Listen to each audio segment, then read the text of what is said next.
Hello and welcome to the Brutal Iron Gym podcast, where our goal is to cut through the BS and deliver the brutal truth about topics related to health and happiness.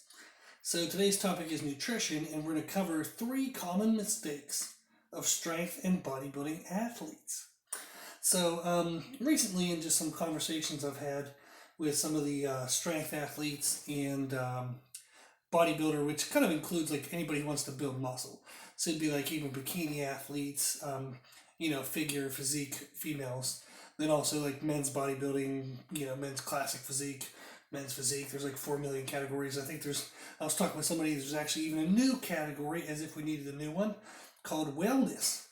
So it's another female category, which is kind of like a more muscular bikini. It's actually a really cool look, but it is crazy that we have like that many categories. But those type of people would fit into this description. So in the title, I have to write, something kind of broad based.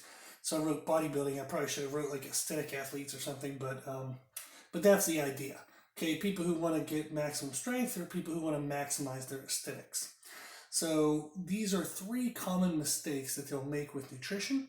So commonly what I'll hear from this crowd is either, I eat all the time, but I can't gain weight.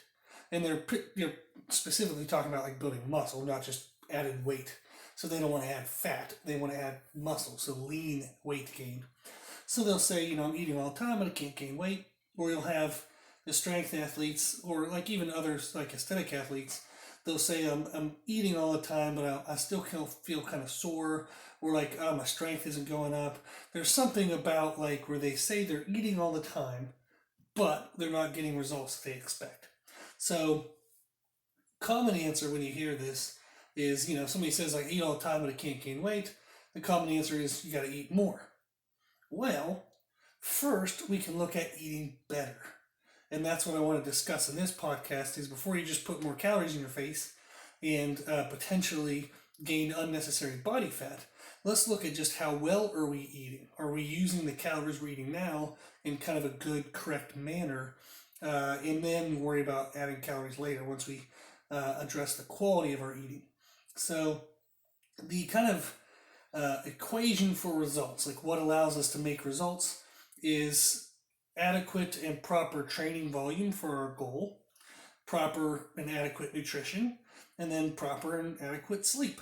So it's training, nutrition, and sleep. Those are kind of the 3 things you put together, and all of a sudden you get results. So in this podcast, we're going to talk a little bit about the nutrition in terms of like cleaning up the common mistakes. And then I'll give you some podcasts to listen to if you need to learn more of like basics for nutrition. But I am assuming that you're going to be past that if you're listening to this podcast. So for training volume in podcast 110, we talk about how to get the right amount of training volume and kind of relate it to like a homework analogy. So podcast 110, it's titled Homework Analogy. So then we also have way back when, podcast 38, which is a deep dive with Nate Questel, who's a very educated member of the gym. We did a couple podcasts before at the beginning of the podcast, kind of like creations. And we did one on optimal training volume, which was podcast 38. Okay? And then for sleep, we did podcast 225. We talked about for recovery, do you really need more sleep or do you need more food? Which is more appropriate for your goal? So those are podcasts you can check out. Now, the podcast for more like basic information on nutrition, we have a bunch of them, but I'm looking up one that's specifically more for aesthetic athletes, which is podcast 241, Nutrition Concepts for Aesthetic Athletes. And that's also going to help strength-based athletes. It's just kind of talking about how to eat to maximize muscle tissue and minimize body fat. That's also going to, secondarily, if you take care of your sleep and you take care of your training volume, that's going to improve your strength as well. So podcast 241 would be how do you learn the general concepts of nutrition, and then you'd put that together with this podcast to avoid the common mistakes. So once somebody knows what they should be doing, they still are going to mess that up, and that's what we're going to talk about in this podcast. So that's kind of just some background information that you can go learn more about, or in order to best maximize your progress towards strength and aesthetics. Okay, so The first example we have that people will commonly mess up is not eating enough before they go to bed. So when you sleep is when your body has the most or the greatest capabilities to repair itself.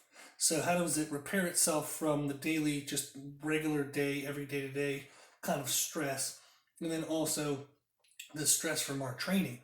So whether that's muscular stress, joint stress, or nervous system stress, just anything that kind of like we beat the crap out of our body, so that way we want it to come back at the next time we train, bigger, stronger, faster, that kind of stuff. Well, when you sleep is when it does the changes that allow you to come back bigger, faster, stronger. And part of being able to make adequate changes and the most optimal kind of best changes possible is making sure you have enough food.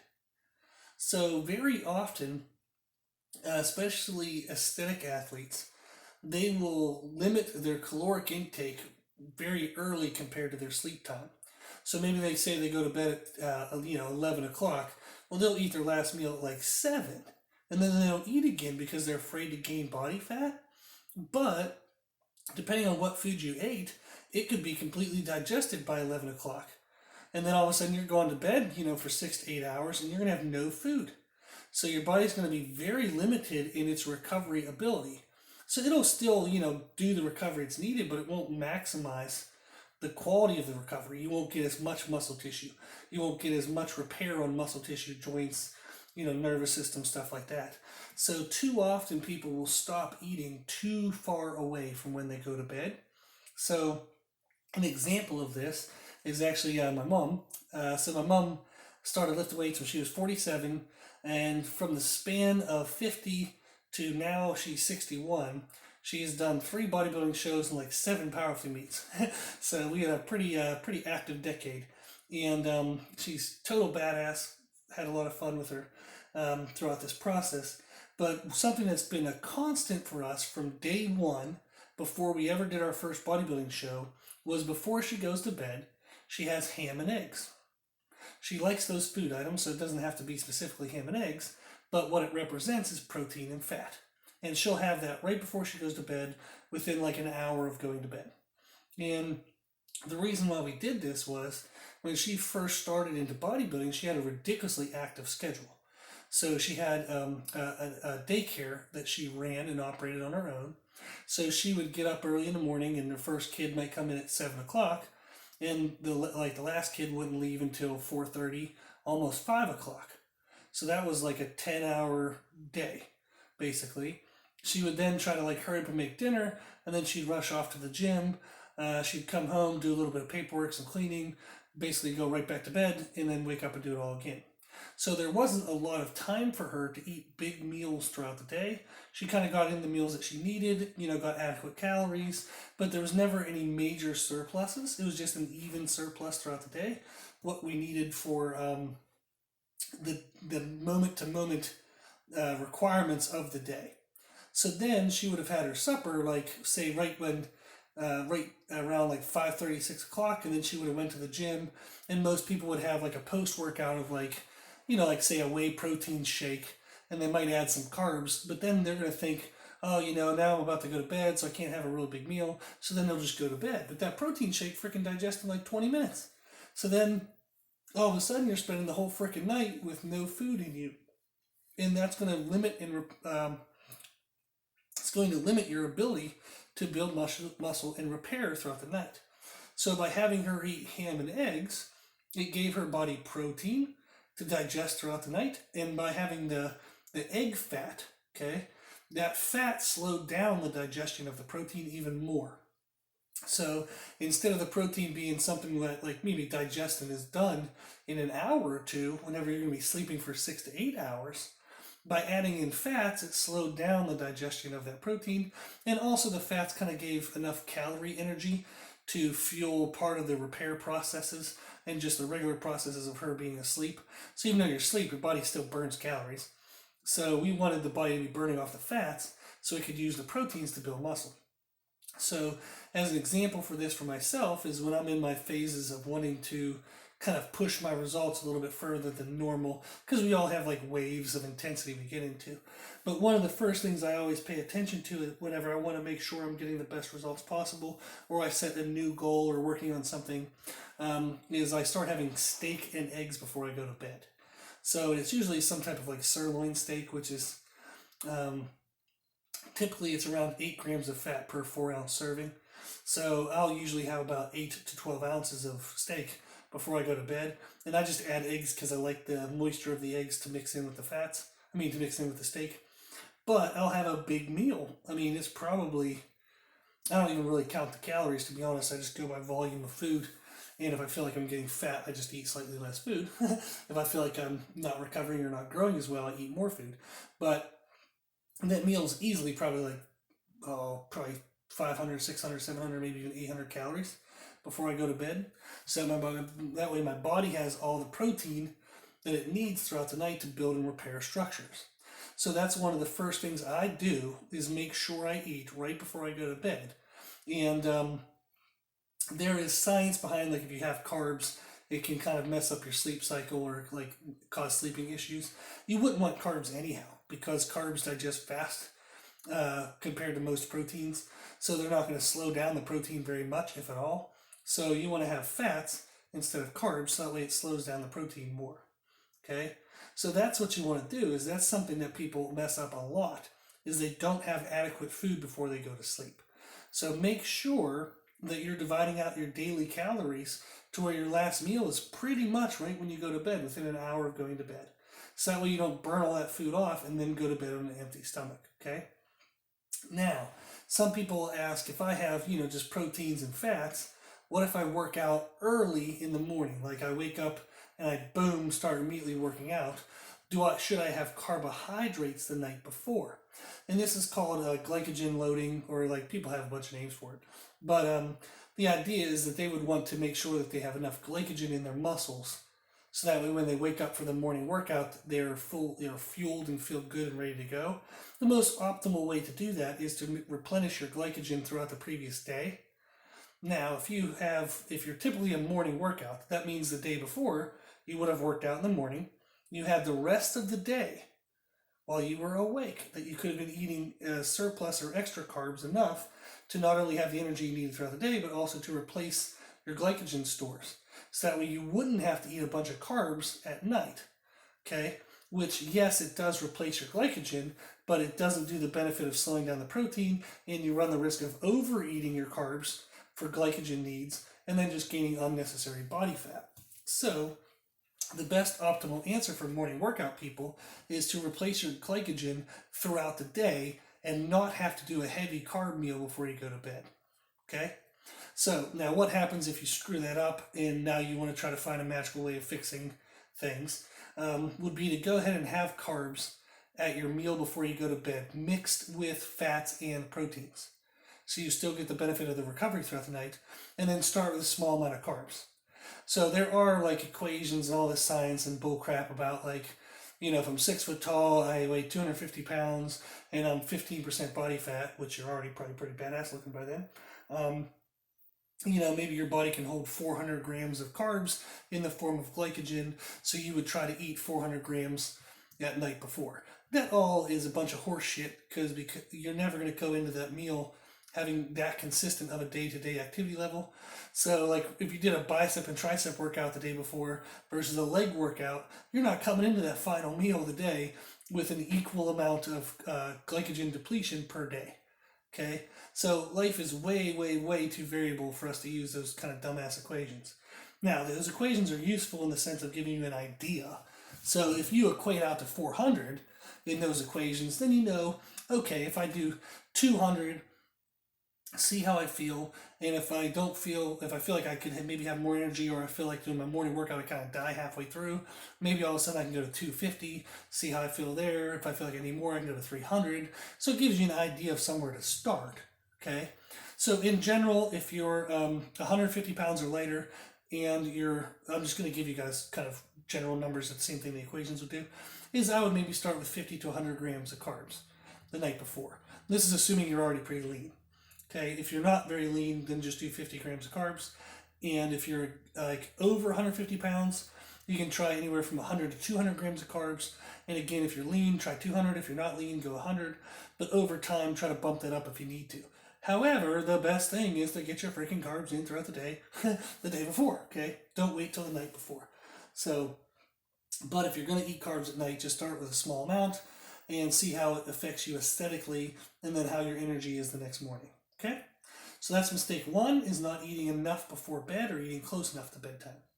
Mistake 2 is not eating enough for breakfast. So many people skip breakfast. We all know that that's something we shouldn't do. However, we do a lot of things in life that we shouldn't do. And unfortunately, skipping breakfast or not eating a big breakfast is one of the things we all mess up. So what ends up happening is if you do not eat enough for breakfast, okay, let's say you eat nothing. You're an idiot already, and I barely might be able to save you. So start eating something. We'll just go with that, okay? Now, say you are eating something, but it's not a lot. The problem is you might be getting in enough calories to give yourself the energy for the day that you're about to get into. However, we would need a surplus of calories to make sure that we have enough protein sitting around that during the day I can build and repair new muscle tissue or build and repair my nervous system so I can get stronger. The problem with when you only eat a minimal amount or you don't eat anything for breakfast, okay, is you barely survive the demands of that moment, let alone having surplus available to actually build upon yourself during that moment, okay? So if we think about this, like let's just say we work out in the evening. So I have 8 to 5 throughout the day, 8 a.m. to 5 p.m., where I'm holding still because I'm just eating enough to kind of get through the day. I then go into my workout, beat the shit out of myself, and take a big deep hole, okay, in recovery. I then go home, I feel like I have the perfect post-workout meal, I eat really close to when I go to bed, and I did a great job fixing my first common mistake that we just discussed. However, that means that maybe, at best, you replace what you took out of your workout and you built a little bit throughout the night, okay? Then you wake up the next day and you spend 8 a.m. to 5 p.m. again standing still. So, that's kind of crappy. That is not ideal, right? We would love to be growing muscle at all times outside of our workout. So if my workout is 2 hours, then I would want to be growing muscle 22 hours of the day. So if my workout is 1 hour, I want to be growing muscle 23 hours of the day. If I'm only eating barely enough to get through my day, then the problem is I'm standing still throughout the day. I'm not actually moving forward. So that's where people can say is I eat all the time but I don't grow. You're not eating in a surplus, okay? So you might not be eating enough before you go to bed. We already talked about that mistake. But the other mistake you might be making is you're just eating barely enough to get through the day. And one of the reasons why that happens is because people don't eat an adequate enough breakfast. So they undereat at breakfast time. Then they try to have a mid-morning snack, which maybe at best gets you to neutral. Then you try to have a lunch, which maybe at best gets you a little bit of a surplus, but by the time you're in the afternoon, you burn that surplus right back off. Then you have maybe your kind of pre-workout kind of, perfect meal, and you go into your workout well fueled. And maybe that pre-workout meal, I'm just making up stuff, is say at 3 o'clock. Well, you still spent from the time you woke up till 3 o'clock standing still. You weren't moving forward. You are wasting part of your day, and a significant part. That's like a third of your day that you are not moving forward, not making progress towards your goals. Okay? So we want to be aware of that. Is if I don't provide myself with enough calories throughout the day, starting by falling behind by not having enough at breakfast, then I'm at best standing still throughout the day rather than moving forward towards my goals. Okay? So you need to make sure that you're eating a large breakfast and getting ahead of your calorie demands. So that way, right when you wake up, right when you have breakfast, you can start building and repairing new muscle. Because you're eating an adequate amount for energy that you need at that moment, but there's a surplus available to do those repairs and that growth that you want. Okay? So the third mistake that people make in general is having unaccounted gaps in meal timing. And what I mean by this is you ate food that should have gotten you a 3 or 4 hour gap. So if I'm eating at, say, 9 a.m. and I normally would have my next meal at noon, you're probably eating foods at 9 a.m. that are adequate for 3 hours. Okay? But if all of a sudden you don't have food till 2 or 3 o'clock because you got too busy to eat lunch, you just spent 2 or 3 hours falling behind, not even standing still. Okay? If your body ran out of calories at noon and you actually had to go into a deficit from noon to 3, you just stepped backwards. So you might have taken a step forward by having that meal at 9, but you took a step back by missing the meal at noon. So that's what the other mistake that people make all the time is they mess up their meal timing and they don't match the digestion rate of the foods that they're eating to the meal timing gaps that they have. So different foods digest at different rates. So like there's examples of like white fish can digest in 2 to 3 hours, whereas chicken breast can take 5 to 6 hours, whereas like red meat can sometimes take up to reportedly like 24 hours. So if I eat something in a meal that typically digests by, say, my next meal, I feel pretty good hunger level, I can usually get my next meal down, that means that whatever you ate the previous meal is probably gone by then. Okay? So if you're hungry enough to eat your next meal, that means your body's probably ready for it. So if at that time you all of a sudden don't have your food for another 2, 3, 4 hour gap, you're not even standing still, you're falling behind. Okay? So that happens all the time when people say, I eat all the time, but I can't gain weight.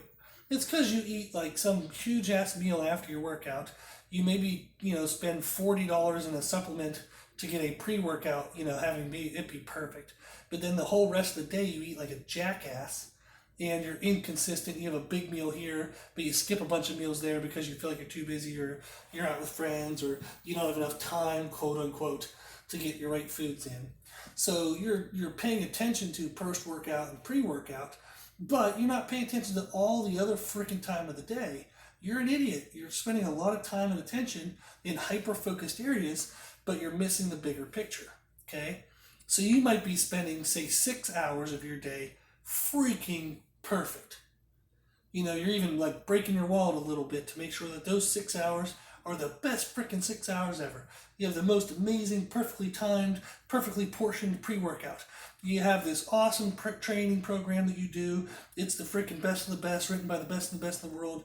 You have this amazing post-workout meal and supplement. I mean, you are crushing life during those 6 hours. But then there's 18 other hours of the day that you're a dumbass. And you're screwing everything up. You're not paying attention to it very well, at least not anywhere near as much attention as you're paying to the pre-workout, your workout quality, and the post-workout. Okay? So that's the other mistake people make, is they don't pay attention to the whole freaking rest of the day. And more specifically to the fact of is what I'm eating digesting at the time rates in which my meals are. So when I work with aesthetic athletes, it is true of strength athletes too, but typically they're not so worried about being lean. So if we have a little bit of extra surplus here and there, it doesn't matter too much. But for my aesthetic athletes, if they want to get pro cards and they want to do exceptional shows, they've got to stay pretty lean all year, okay? So their food is their job. So I will give them foods that digest the appropriate rates for their meal timing. So if they have a little bit of a crazy schedule, and say from breakfast to their mid-morning meal is 3 hours, but then they have a 5 hour gap till they can get lunch, then only a 2 hour gap before their pre-workout, then they go work out, they have their post-workout meal, later on that night before they go to bed. But you could hear that one gap was 3 hours, one gap was 5 hours, one gap was 2 hours. Well, we eat foods specific to those digestion times. So I'll actually write them out, the food that matches a 5 hour gap versus food that matches a 2 hour gap versus food that matches, whatever else the gap is. So it's important that if you want better and better results, you have to put in better and better effort and attention to detail in your effort. Okay? Working harder isn't always better. It's better to work smarter. Make the work you're already doing count more. Then do more work. Okay? So just like at the very beginning we said, often the answer you're going to get when you say you can't gain weight or you're not getting stronger, people are going to say eat more. No, you got to eat better. Okay, you want to eat smarter. Take the food you're already eating and eat it in a better manner so it's better utilized for your goal. Then, if you need, you might need to eat more. But you might find you're eating plenty enough, you're just not eating it well. You're not eating it in the right manner. Okay? So these are 3 common mistakes of strength, and I'm probably going to switch the name to aesthetic athletes, but strength and bodybuilding athletes, anybody who wants to build muscle. Those are 3 common mistakes they make. Okay? Is they don't eat close enough to bed, or they don't eat enough to kind of get through their rest time and their sleep time. They don't eat a big enough breakfast, and they fall behind in a deficit throughout the day. And they don't eat foods that match their digestion timing and their meal timing. Okay? So those are 3 areas that you want to look into if you would like to get better results before you have to put in more work. Put in smarter work first. Okay? So those are 3 areas to look at. Hopefully this gave you some insight and you can kind of look into it. Okay? Now, if you have any specific questions about this stuff, of course, we're happy to help you. So our email is brutalironGym@gmail.com.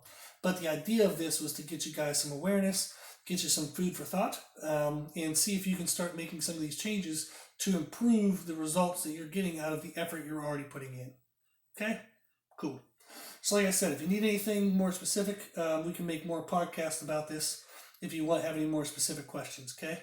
But hopefully this gets you something to think of, and hopefully it can help some people out. Cool. If you like this information, you can find more from us on Instagram, Facebook, and Twitter at Brutal Iron Gym. Also, if you like the podcast, please share it with family and friends, so the more people we help, the happier the world will be. And if you have any questions, feedback, or suggestions, we'd always love to hear from you. So this podcast is for you, so we want to know what you want to learn about, and you can tell us at our email at brutalironGym@gmail.com. As always, I hope this was helpful, and thank you for listening.